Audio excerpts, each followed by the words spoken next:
সমস্যা, যুবকদের যথেষ্ট কর্মসংস্থানের অভাব, অনেক সমস্যা আছে না? আমাদের নেতারা এসে এসে শুধু আশ্বস্ত করেন, কিন্তু সমাধান কেউ করেন না। এটার মূল কারণ হচ্ছে যিনি নেতা নির্বাচিত হন রাতে ভোট নেন আর দিনে ভোট নেন। উনি সরকারের পক্ষ থেকে যে বরাদ্দ আসে 100% বরাদ্দ আসলে 90% নিজের পকেটে ঢোকান, আর 10% ওনার নেতা কর্মীদের দিতে দিতে আর জনগণের জন্য কোনো কিছু বরাদ্দ থাকে এই না থাকার কারণ হচ্ছে তারা মনে করে এই দুনিয়ায় আমাদের শেষ দুনিয়া, পরে আর কোনো দুনিয়া নাই।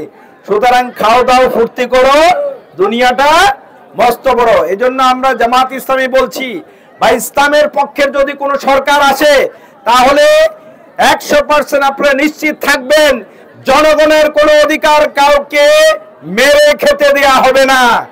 জনগণের যার যার অধিকার আমরা বুঝিয়ে দেব ইনশাআল্লাহ। এজন্য আমরা যুবকদের হাতে কাজ তুলে দেব, এবং সাথে সাথে বলেছি এখানে অনেক শিক্ষিত বন্ধুরা আছে, অনার্স পাস করেছে, মাস্টার্স পাস করেছে, কিন্তু তার চাকরির জন্য আরো 4 বছর ঘুরতে হবে, ভাইবা দিতে হবে, নতুবা তার চাকরি হবে না।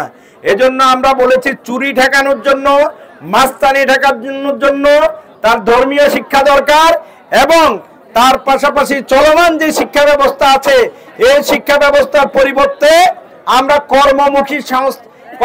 কর্মমুখী শিক্ষার ব্যবস্থা করব। তাহলে একটা ছেলে পাস করার সাথে সাথে সে আর ঘরে বসে থাকতে হবে না, পরিবারের কারো বোঝা হবে না, তার দেশের সম্পদ পরিবারের সম্পদ হিসেবে আমাদের জন্য সুফল বয়ে আনবে ইনশাআল্লাহ।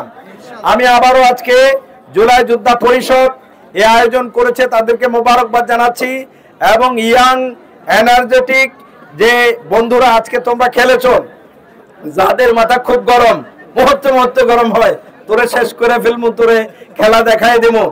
আমরা আর কোনো খেলা দেখতে চাই না, আমরা ঐক্যবদ্ধভাবে বাংলাদেশকে গড়ে তুলতে চাই।